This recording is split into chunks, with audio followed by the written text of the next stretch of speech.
السلام علیکم ورحمۃ اللہ وبرکاتہ۔ آج میں آپ کو عید کی نماز کا طریقہ بتاؤں گا۔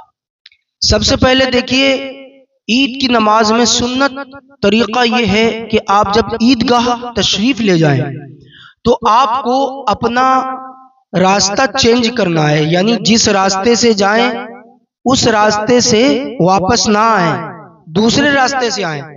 اس میں مت یہ ہے کہ جب ہم ایک طرف سے جائیں گے تو صدقہ فطر جو فطرہ ہے نا، عید کی نماز سے پہلے ادا کرنا ہوتا ہے۔ تو اگر آپ کو کوئی مستحق زکوٰۃ یعنی فطرہ دینے والا انسان نہیں ملا ہے جس کو دیا جائے، تو آپ جب راستے میں جائیں گے تو فقراء، غربا، یتیم، مسکین راستے میں بیٹھے ہوتے ہیں۔ جب آپ ایک راستے سے جائیں گے تو انہیں مل چکا ہے، جب آپ واپس آئیں گے تو ان کو بھی دیتے ہوئے آئیں گے۔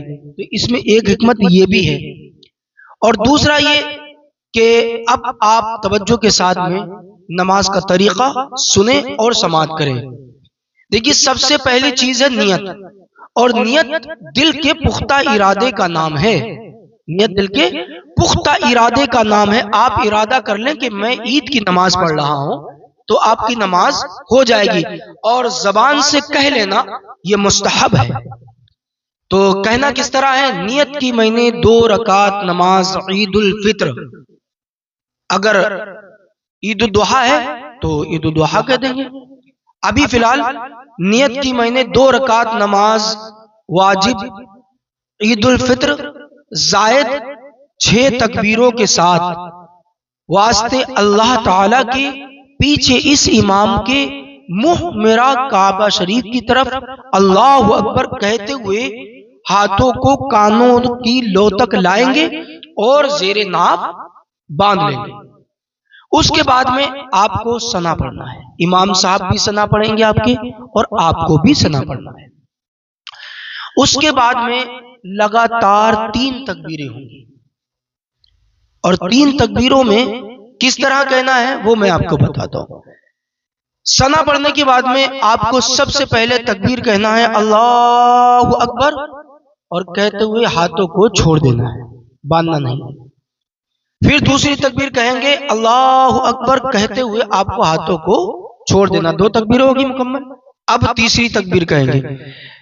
تیسری تکبیر کہیں گے اللہ اکبر، کہتے ہوئے ہاتھوں کو کانوں کی لو تک لائیں گے، اور اس کے بعد میں ہاتھوں کو زیر ناف تیسری تکبیر میں باندھ لیں گے۔ پھر آپ کے امام صاحب قرات کریں گے، الحمد شریف پڑھیں گے یا کوئی سورت پڑھیں گے۔ اس کے بعد رکوع ہوگا روٹین لائف روزمرہ کے مطابق، اور پھر سجود ہوں گے۔ اس کے بعد دوسری رکعت کے لیے کھڑے ہوں گے۔ اب ڈائریکٹ جو ہے آپ کے امام صاحب قرات کریں گے، آپ کو سننا ہے، قرات کو پڑھنا نہیں۔ قرات ہوگی، امام صاحب قرات کریں گے، اور قرات کرنے کے بعد میں دوسری رکعت کے بارے میں بتا رہا ہوں۔ کرنے کے بعد میں لگاتار 3 تکبیر ہوں گی، اور چوتھی تکبیر میں بنا ہاتھ اٹھائے آپ کو رکوع میں چلے جانا ہے۔ کس طرح کہیں گے؟ پہلی تکبیر میں کانوں تک ہاتھ اٹھائیں گے، چھوڑ دیں گے۔ کس طرح؟ اللہ اکبر کہتے ہوئے ہاتھوں کو کانوں تک اٹھائے اور چھوڑ دیا۔ دوسری تکبیر اللہ اکبر، کانوں تک ہاتھ اٹھائیں گے اور چھوڑ دیں گے۔ تیسری تکبیر میں کانوں تک ہاتھ اٹھائیں گے، اللہ اکبر کہتے ہوئے چھوڑ دیں گے، اور چوتھی تکبیر میں ہاتھ اٹھائے بنا آپ رکوع میں چلے جائیں گے۔ پھر پوری نماز آپ کو مکمل کرنا ہے۔ جمعے کی نماز میں خطبہ پہلے ہوتا ہے، اور یہ خطبہ جو ہے جمعے میں پہلے، اور اس میں جو ہے عیدین میں بعد میں ہوتا ہے۔ جمعے کا خطبہ واجب ہوتا ہے، عیدین کا خطبہ واجب نہیں ہوتا ہے، سنت ہوتا ہے۔ فرق یہ ہے۔ پھر اس کے بعد دعا کریں گے، آپ حضرات ایک دوسرے سے عید ملے، اور عید زیادہ تر ان سے ملی جاتی ہے جن سے ہماری دوستی یا محبتیں پہلی ہوتی ہیں، اور عید کا مطلب ہوتا ہے چاہے کوئی بھی ہو، جن سے دل ملا ہے ان سے اگر نہیں بھی مل پائے لیکن ان سے ضرور عید ملی جائے جن سے ہمارا دل نہیں ملا۔